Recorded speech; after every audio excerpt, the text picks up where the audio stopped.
Hello, IGNU students. Welcome back to my channel Mastering Education today. अगर आप लोगों का 2 जनवरी को BANS 184 का एग्ज़ाम है तो ये वीडियो आपके लिए है। यहाँ पे हम लोग top 10 most important questions cover करने वाले हैं। ये ऐसे क्वेश्चंस हैं जो पिछले काफ़ी सारे पेपर्स में बहुत बार रिपीट हुए हैं और एक तरह ये आपको पूरे सब्जेक्ट का एक ओवरव्यू देने में हेल्प करेंगे। आपको यहाँ पे कुछ नहीं करना, सिर्फ ये वीडियो को देखना है अच्छे से और मैं जो जो चीज़ें बोल रही हूँ उनको अच्छे से सुनना है। साथ में अगर आप नोट्स बनाना चाहो तो कीवर्ड्स वगैरह नोट कर लेना, बिकॉज उतना ही आपके लिए रहेगा ज़रूरी। बाकी बिना टाइम वेस्ट करें हम लोग स्टार्ट करते हैं। एक एक क्वेश्चन को हम लोग बहुत सिंपल लैंग्वेज में समझेंगे, ठीक है। स्टार्ट करते हैं क्वेश्चन नंबर 1 से। क्वेश्चन नंबर 1 हमें पूछ रहा है कि define pandemic, epidemic and endemic. आपको इन तीनों में डिफरेंशिएशन आना चाहिए। पेपर में तीनों में से किसी एक पे भी क्वेश्चन आ सकता है, तीनों को डिफरेंशिएट करके या किसी दो चीजों को डिफरेंशिएट करके भी क्वेश्चन आ सकता है। ओके, सबसे पहले हम समझते हैं, इंट्रोडक्शन में हम आपके सब्जेक्ट से रिलेटेड रखेंगे क्योंकि आपका सब्जेक्ट BANS 184 हेल्थ और डिसीज पे डिपेंड करता है, पब्लिक हेल्थ। तो हम लोग पहले उस चीज का थोड़ा सा इंट्रोडक्शन देंगे। देखो, सबसे पहले हम समझाने वाले हैं कि हेल्थ और डिसीज पब्लिक हेल्थ के लिए क्यों इंपॉर्टेंट होते हैं। देखो, डिसीजेस जो है वो रैंडमली तो नहीं होती, मतलब ऐसा नहीं है कि किसी को भी कभी भी कुछ भी हो जाए, है ना। डिसीज, मैं किसी को हेल्थ के बारे में नहीं बता रही, डिसीज का बारे में बता रही हूँ। तो डिसीजेस आपको रैंडमली नहीं होती, हर चीज के सिम्टम्स होते हैं, कॉजेज होते हैं, है ना। डिसीजेस का वैसे स्प्रेड जो है वो एनवायरमेंट के थ्रू, सोसाइटी, बायोलॉजी या फिर इकोनॉमिक कंडीशंस पे डिपेंड करता है। ओके, ये चीज आपको पता होनी चाहिए कि डिसीजेस का फैलना किस किस चीजों पे डिपेंड करता है। It's either environmental, social, biological और इकोनॉमिक फैक्टर्स। इसीलिए एपिडेमियोलॉजी में डिसीज को 3 कैटेगरी में डिवाइड करा गया। एपिडेमियोलॉजी मतलब कि डिसीजेस को समझने के लिए, ठीक है। एपिडेमियोलॉजी 3 तरह की डिसीजेस को डिवाइड करा गया है। फर्स्ट इज आपकी होती है एपिडेमिक, फिर आती है एंडेमिक और फिर आती है पैंडेमिक। 3, ठीक है, endemic, epidemic and pandemic.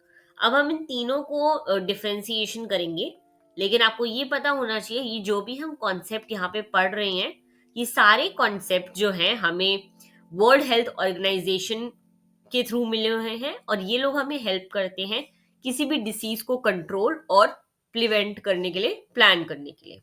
Okay, आपको पता होना चाहिए WHO का रोल वगैरह पूछ सकते हैं वो पेपर में, तो ये चीज आपको पता होनी चाहिए। WHO हमें हेल्प करता है प्रिवेंशन, कंट्रोल और इंटरवेंशन की स्ट्रैटेजीज। पहले आ जाते हैं एपिडेमिक पे कि एपिडेमिक होता क्या है।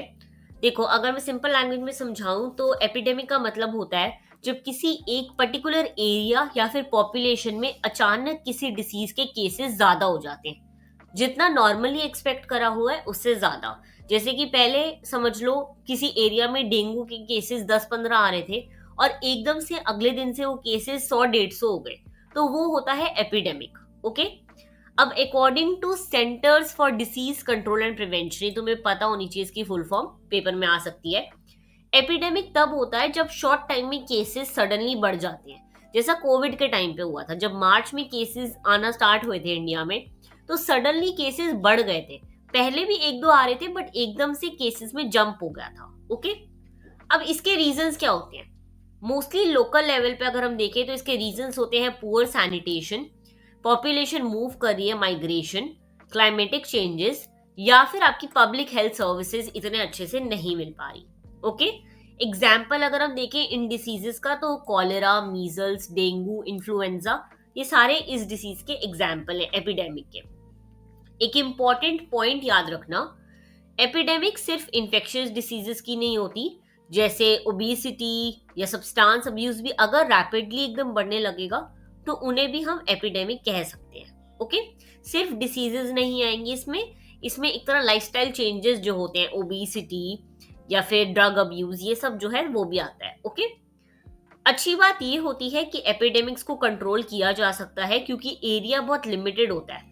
तो अगर एक छोटे एरिया में एकदम से केसेस बढ़ रहे हैं तो हम उसे आइसोलेट कर देंगे, वहां पे लोगों को अवेयरनेस देंगे या फिर वैक्सीनेशन देना स्टार्ट कर देंगे, तो इसको कंट्रोल करना इजी होता है।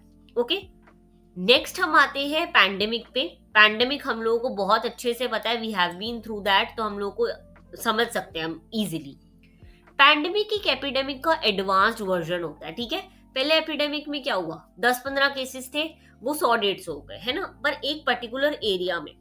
लेकिन जो पैंडेमिक तब होता है जब कोई डिसीज मल्टीपल कंट्रीज या कॉन्टिनेंट में स्प्रेड हो जाए, तब हम उसे पैंडेमिक कहेंगे। अब देखो, पहले डेंगू सिर्फ एक एरिया में आ रहा था, अगर से एकदम से डेंगू सारी कंट्रीज में आ जाए, एक ही पर्टिकुलर टाइम पर सारी कंट्रीज में स्प्रेड होना स्टार्ट हो जाएगा, तो उसे हम लोग पैंडेमिक कहेंगे। ओके, जैसे कोविड चाइना से स्टार्ट हुआ था, फिर उसके इंडिया में 1-2 केसेस आए और फिर मल्टीपल कंट्रीज में केसेस आना स्टार्ट हो गए थे, इसलिए हमने उसे पैंडेमिक डिक्लेयर कर दिया था। ओके, अगर हम WHO के हिसाब से जाएं तो WHO तब पैंडेमिक डिक्लेयर करता है जब disease human to human spread करने लग जाए, साथ ही इंटरनेशनल बॉर्डर क्रॉस कर जाए, यानी कि कोई कम्युनिकेबल डिसीज हो जो ह्यूमन के कांटेक्ट में आने से बढ़ रही है और ऑलरेडी बॉर्डर्स कर चुकी है क्रॉस, यानी कि कंट्री से दूसरी कंट्री में जा रही है, तो उसे WHO पैंडेमिक डिक्लेयर कर देता है। ओके, यहाँ याद रखने वाली एक ही चीज है कि पैंडेमिक का मतलब ज्यादा सीवियर डिसीजेस नहीं, बल्कि ज्यादा ज्योग्राफिकल स्प्रेड होते हैं, यानी कि बहुत खतरनाक डिसीज नहीं, लेकिन कोई ऐसी डिसीज जो नॉर्मल भी हो लेकिन वो कंट्री टू कंट्री फैल रही है। ओके, इसके एग्जाम्पल्स बहुत सारे हैं, जैसे कि 1918 का स्पेनिश फ्लू, HIV एड्स, और सबसे फेमस एग्जाम्पल है कोविड-19, वेरी इजी। ओके, पैंडेमिक सिर्फ मेडिकल प्रॉब्लम नहीं होती, बहुत बार पैंडेमिक हम लोग इकोनॉमिक क्राइसिस को भी कहते हैं, हेल्थ केयर सिस्टम पे प्रेशर को भी कहते हैं, और सोशल इनइक्वालिटी को एक्सपोज करने के लिए भी हम लोग पैंडेमिक का यूज करते हैं। ज्यादातर पैंडेमिक में पुअर और मार्जिनलाइज लोग सफर करते हैं, क्योंकि उनके पास रिसोर्सेज भी नहीं होते।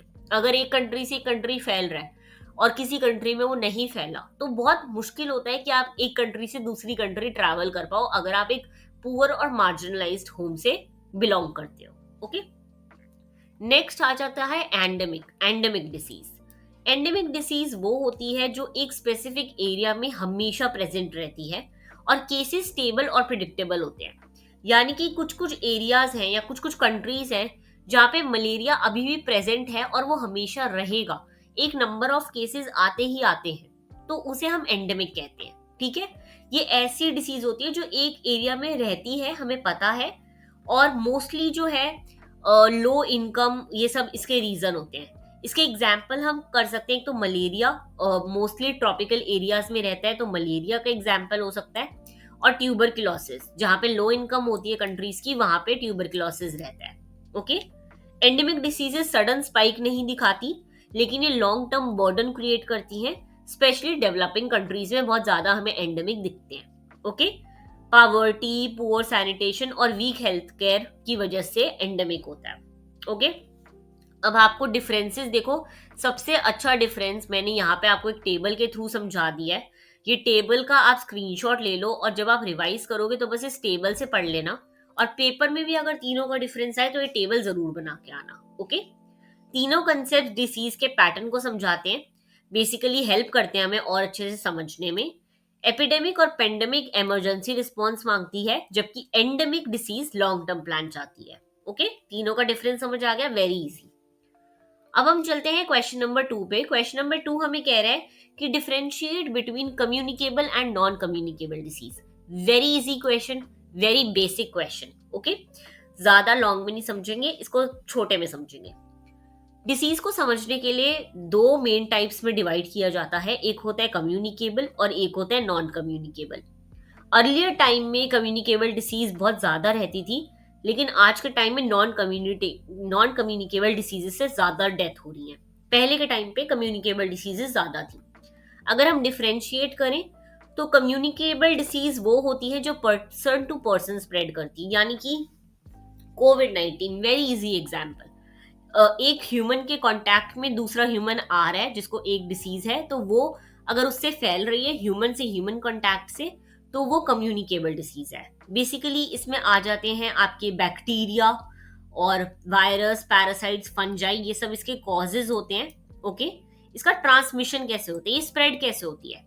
एक तो देखो डायरेक्ट कांटेक्ट, तुमने टच करा किसी को, किसी के ब्लड के कांटेक्ट में आए हो, या फिर कफिंग स्नीजिंग से, या फिर किसी का झूठा खाना खाने से, या फिर मॉस्किटो फ्लाइज इसके कैरियर होते हैं। ओके, इसका एग्जाम्पल है टीबी, मलेरिया, कॉलेरा, डेंगू, कोविड-19। बहुत इजी। ओके, इसका प्रिवेंशन कैसे कर सकते हो तुम? सैनिटेशन रखो, वैक्सीनेशन लगवाओ उस चीज का, क्वारंटीन हो जाओ अगर तुम्हें कम्युनिकेबल डिसीज है, और हेल्थ एजुकेशन की वजह से।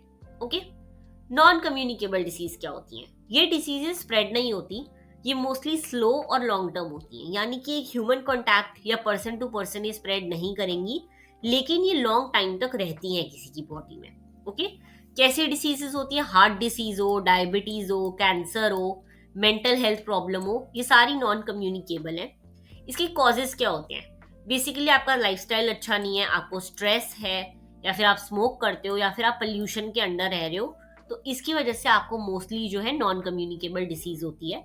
इनका ट्रीटमेंट शॉर्ट टर्म नहीं होता बल्कि लाइफ लॉन्ग होता है, काफी टाइम तक ये चलता रहता है। ओके, अगर आपको इसका प्रिवेंशन करना है तो आपको बेसिकली लाइफस्टाइल अपना ठीक करना है, खाना पीना सही रखना है, हेल्थ प्रमोशन प्रोग्राम ज्वाइन करने हैं, और हेल्थ केयर पे ध्यान देना है। ओके, बाकी आप ये टेबल के थ्रू बहुत अच्छे से पढ़ सकते हो। ये table again very important, very easy, और इसके थ्रू पढ़कर और उसके बाद आपको ये टेबल क्वेश्चन जब आए पेपर में तो बनाकर जरूर आना है। Okay, let's move on to the next question. अगर हम सोशियोलॉजिकल पर्सपेक्टिव यहाँ पे डाल सकते हो, बट अगर हम सोशियोलॉजी यानी कि सोसाइटी के पर्सपेक्टिव से देखें तो कम्युनिकेबल डिसीज पावर्टी से लिंक होती है, क्योंकि आप बेसिकली जब पुअर होते हो तो आप एक ऐसे एरिया में रह रहे होते हो जहाँ सारे एक दूसरे के साथ बहुत घुल मिल रहे होते हैं।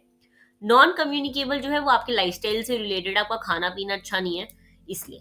ओके, अब क्वेश्चन 3 आपका आ जाता है, what are the difference between case control studies and cohort studies? A little difficult question but an interesting one. आराम से समझते हैं, वेरी इजी, कोई इतना मुश्किल नहीं है। अगर मैं सिंपल लैंग्वेज में समझाऊं तो केस कंट्रोल स्टडी क्या होती है? यहाँ हम ऑलरेडी डिसीज्ड लोग, जो केसेस हम किससे कह रहे हैं? ऐसे लोग जिनको कोई बीमारी हो रखी है, उनको हेल्दी लोग से कंपेयर करते हैं। ओके, यानी कि एक इंसान जो बीमार है उसको हम एक हेल्दी इंसान से कंपेयर करेंगे, इसे हम केस कंट्रोल स्टडी कहते हैं। हम पास्ट में जाके एक्सपोजर चेक करते हैं कि कौन किस चीज से एक्सपोज हुआ है, किसने क्या खाना खाया है, कौन सा इंसान किसके ह्यूमन कांटेक्ट में आया है, तो ये सब। ओके, बेसिकली ये तब होती है जब हम कोई रेयर डिसीज को पढ़ना चाह रहे हैं, ठीक है, या फिर कोई ऐसी डिसीज जो खत्म ही नहीं हो रही, बहुत टाइम से चलती आ रही है। ओके, इसके मेजर जो यूज होते हैं, यानी कि इसको मेजर करने के लिए जो चीज यूज होती है उसे हम कहते हैं ऑड्स रेशियो। ओके, और बेसिकली इसका लिमिटेशन होता है रिकॉल बायस, आपको चीजें याद नहीं रहती। अगर आप किसी ह्यूमन को स्टडी कर रहे हो 10 साल के लिए तो उसको 10 साल की चीजें याद नहीं रहेंगी ऑब्वियसली, तो इसलिए इसका लिमिटेशन ये होता है। ओके, कोहार्ट स्टडीज क्या होती हैं? यहाँ हम डिसीज फ्री लोग को फॉलो करते हैं फ्यूचर में, यानी कि हम एक किसी इंसान को जो बहुत हेल्दी रह रहा है उसे हम फॉलो करते रहेंगे आगे देखने के लिए कि क्या वो हेल्दी रहेगा, और हम उसको अलग अलग चीजों से एक्सपोज करेंगे, डिफरेंट खानों से, डिफरेंट ह्यूमन से, और फिर चेक करेंगे कि क्या वो हेल्दी रहता है या उसको कोई डिसीज पकड़ लेती है। ओके, ये रेयर एक्सपोजर थेरेपी के लिए बहुत अच्छा होता है और मल्टीपल आउटकम्स होते हैं इसके, लेकिन इसका भी मेजर मतलब लिमिटेशन यही है कि आप रिस्क पे होते हो और ये बहुत ज्यादा टाइम कंज्यूमिंग होता है, आप किसी को पूरे फ्यूचर में फॉलो कर रहे हो इसलिए। ओके, नेक्स्ट हम आ जाते हैं, देखो यहाँ पे मैं टेबल दिया तुम लोगों को ताकि तुम्हें इजीली समझ आ जाए। ये टेबल्स को ध्यान में रख के पढ़ना, और ये बहुत इजी है, इससे तुम्हें समझने में बहुत हेल्प होगी। ओके, अब हम समझते हैं question number 4, that is what are the prevention and control measure for different type of diseases. Very easy question, कैसे कैसे हम चीजें डिसीजेस जो है कम्युनिकेबल नॉन कम्युनिकेबल उन्हें कैसे प्रिवेंट कर सकते हैं या कंट्रोल कर सकते हैं। ओके, अगर हम स्टार्ट करें कम्युनिकेबल डिसीजेस से, तो कम्युनिकेबल डिसीज का प्रिवेंशन होता है हाइजीन, क्लीन वाटर, वैक्सीनेशन, और इसको कंट्रोल करने के लिए क्या करना है? हमें अर्ली डायग्नोसिस करना है, ठीक है, जल्दी पता करना है, ट्रीटमेंट करवाना है, और सर्वेलेंस में रखना है, यानी कि किसी की केयर में रखना है। ओके, अगर नॉन कम्युनिकेबल डिसीज की बात करें तो नॉन कम्युनिकेबल के लिए हमें खाना अच्छा खाना है, हमें एक्सरसाइज करनी है, और हमें टोबैको अल्कोहल से दूर रहना है। ओके, कंट्रोल करने के लिए हमें लॉन्ग टर्म मेडिकेशन का इस्तेमाल करना है, काउंसलिंग लेनी है, और सोशल सपोर्ट लेना है। ओके, वेरी इजी क्वेश्चन, बाकी इसमें रोल ऑफ पब्लिक हेल्थ भी आ जाता है, यानी कि गवर्नमेंट का भी बहुत बड़ा रोल होता है किसी भी डिसीज को प्रिवेंट करने के लिए। Okay, let's move on to the next question now, which is the last question, question number 5.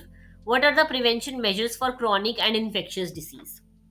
देखो, पहले तो समझते हैं कि दोनों डिसीजेस होती क्या है। इन्फेक्शियस डिसीज वो होती है जो एक बार कभी डोमिनेट कर रही थी लेकिन अब नहीं है। ओके, और chronic disease basically non communicable disease होती है जो लॉन्ग टर्म तक आपके साथ रहती है। ओके, क्रोनिक हो गया जैसे किसी को कोई आर्थराइटिस है या किसी को हार्ट डिसीज है, तो ये हो जाता है आपका क्रॉनिक। इन्फेक्शियस मोस्टली थोड़े टाइम के लिए रहती है।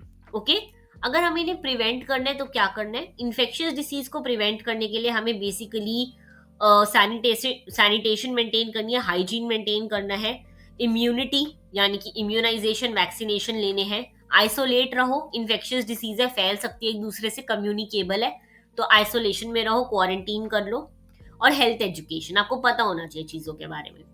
बाकी अगर हम प्रिवेंशन देखें क्रॉनिक डिसीज का, तो क्रॉनिक डिसीज के लिए आपको डाइट अच्छी रखनी है, अपनी फिजिकल एक्टिविटी करनी है, स्ट्रेस को मैनेज करना है, और रेगुलरली अपने हेल्थ चेकअप कराने हैं। Okay, very easy questions. देखो, अब ये मैंने 5 क्वेश्चन तुमसे इजीली डिस्कस कर लिए हैं, बहुत इजी क्वेश्चंस थे। अगर तुम्हें इसका पीडीएफ चाहिए हो तो नीचे कमेंट कर देना पीडीएफ, मैं तुम्हें लिंक भेज दूंगी। बाकी अगर तुम्हें इसका पार्ट 2 चाहिए हो तो तुम्हें नीचे क्या कमेंट करना है? 2। अगर तुम 2 लिखोगे तो मैं समझ जाऊंगी कि तुम्हें इसका पार्ट 2 चाहिए, और मैं इसका पार्ट 2 डाल दूंगी बचे हुए 5 क्वेश्चंस के साथ। ये सारे पांचों क्वेश्चन बहुत इंपॉर्टेंट है। अगर मुझे अच्छा रिस्पॉन्स मिलेगा इस वीडियो पे तो मैं सेकेंड पार्ट भी जल्दी पोस्ट कर दूंगी। ओके, बस नीचे क्या कमेंट कर देना है? 2। जितने ज्यादा कमेंट होंगे उतना I will be willing to post part 2। Okay, तब तक के लिए तुम ये वाला पीडीएफ अच्छे से प्रिपेयर करो। All the very best for your exam. मिलते हैं नेक्स्ट वीडियो में।